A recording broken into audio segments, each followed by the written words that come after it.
Radio Equinox, la chaîne du peuple. La chaîne du peuple. Bonjour, hier, un commissaire spécial de la région de l'Ouest a perdu la vie dans un tragique accident de la circulation. Sous toutes les publications annonçant ce décès sur Facebook, nous avons lu en commentaire des paroles qui doivent impérativement amener les partisans du régime violent de Yaoundé à revoir leur posture et à comprendre comment demain ils pourraient être eux-mêmes traités le jour de leur mort. Nous ne cautionnons rien, nous faisons juste un constat et attirons simplement leur attention à une réalité qui fait froid au dos. En effet, les réactions tournaient essentiellement autour de la jubilation. Des Camerounais se réjouissaient ouvertement du décès tragique du commissaire en question, estimant que c'était bien fait pour lui et en souhaitant que ce type de mort tragique arrive même à d'autres soutiens du pouvoir. Cette animosité, s'exprimant même devant la dépouille d'un homme, révèle un manque d'humanisme frappant de la part du peuple pourtant si compatissant envers ses forces de défense avant les élections.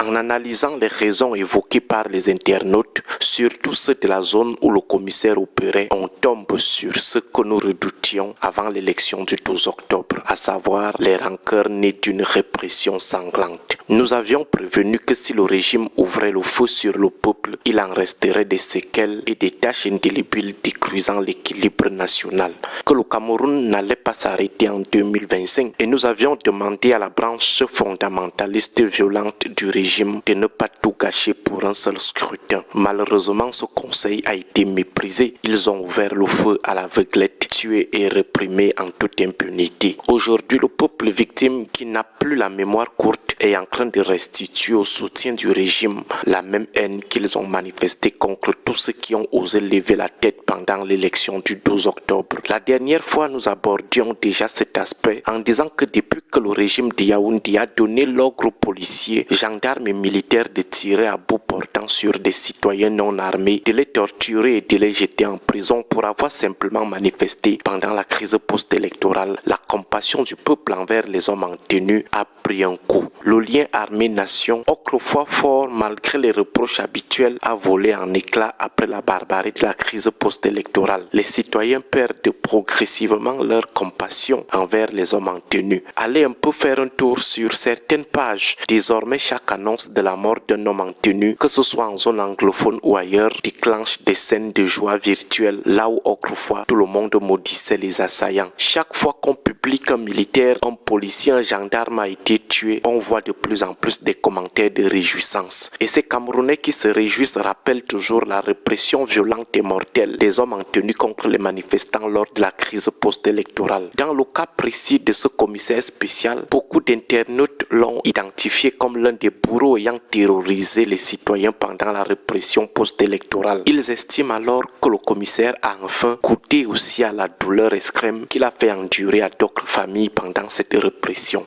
C'est un rappel choquant, mais ce sont les faits. Et l'heure est venue de jeter sur le visage de chacun sa part de réalité sans hypocrisie, sans filtre. Il est crucial que nos forces de sécurité et de défense et d'autres apparatchiks du régime comprennent que le peuple souffre de leur excès de zèle lorsqu'ils défendent le pouvoir de Yaoundé au détriment de leurs frères. En lisant les commentaires sous les publications qui annonçaient le décès de ce commissaire spécial, nous avons compris une fois de plus que nous sommes désormais à l'ère de la réciprocité. Les hommes en tenue banalisent la vie des citoyens qui contestent l'éternisation de Paul Biya au pouvoir. Ces citoyens, à leur tour, banalisent la leur. Les policiers, gendarmes, militaires se réjouissent d'avoir tué ou d'avoir torturé ceux qui ne sont pas d'accord avec le cramponnement d'un homme de 93 ans au pouvoir. Les Camerounais du changement de leur côté se réjouissent aussi chaque fois qu'un policier, un gendarme ou un militaire est torturé. Nous attirions l'attention du pouvoir RDPC avant les élections en leur disant que si vous managez mal vos pulsions de violence pendant cette élection, les conséquences seront graves. Comment en moins de 3 mois, la sympathie que certains Camerounais avaient envers les hommes en tenue s'est-elle transformée en haine viscérale au point de célébrer désormais leur malheur? Voilà la question de fond qu'il faut poser. Il y a un autre constat, celui-là réside dans la dénonciation de la malgouvernance. Plusieurs internautes estiment que ce commissaire est mort à cause du mauvais état des routes, de leur étroitesse ou du laxisme même de la sécurité routière. Ironiquement, c'est justement contre cette malgouvernance que luttaient ceux que les policiers gendarmes ont torturés en octobre dernier. Le commissaire aurait donc été lui-même victime du système pour lequel il a réprimé les autres. Bref, nous craignons de nous acheminer vers un chemin de non-retour où un peuple voue une haine profonde à ses propres forces de sécurité et de défense